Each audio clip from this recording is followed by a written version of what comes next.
Have you ever wanted to create a door for your 8020 aluminium profile sim rig? Probably not, but once you see this, you probably will. Now this is particularly useful if you want to mount things on both the left and the right, because it's going to box you into this, which makes it very difficult to get in and out. With a couple of modifications and a couple of extra doodads, you can turn it from this to this, which makes things awfully easy to get in and out. Sexy latch? Want to know more? Stay tuned.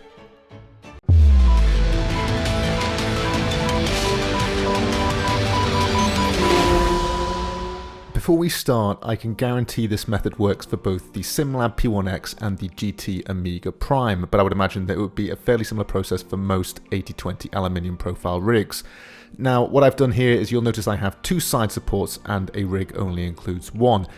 GTOmega in the United Kingdom do sell separately the Prime side support bracket, which you can add to your existing SIMLAB P1X or GTOmega Prime rig in order to create this door or second support.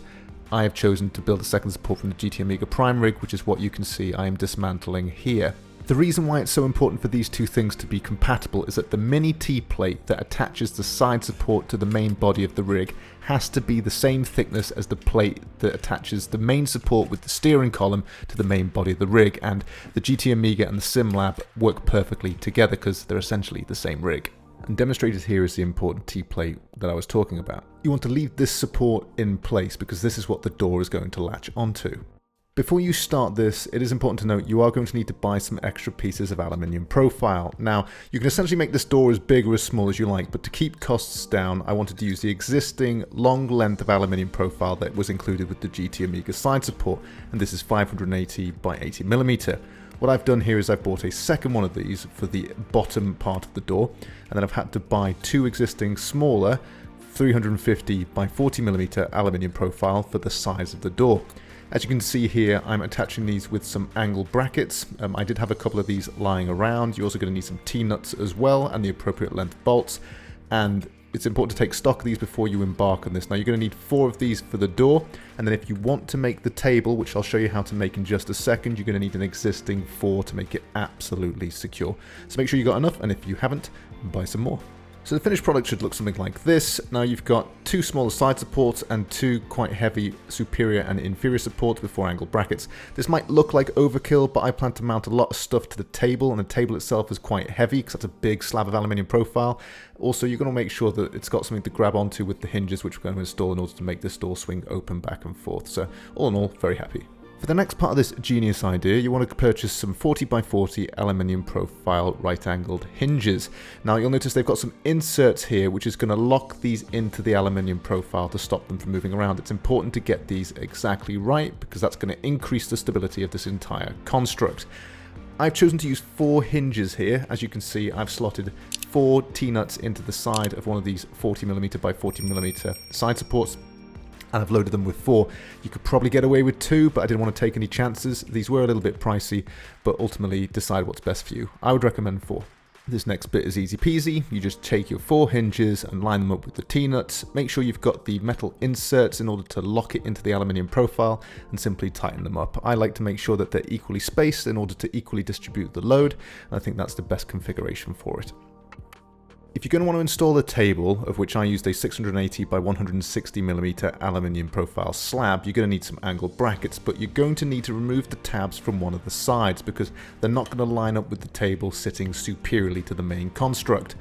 Now, pay careful attention to where these brackets are mounted because you need to make sure that the 40mm side profile is left free, because that's the bit that's going to lock into the existing upright that's already on the rig. Remember, we left that from the beginning.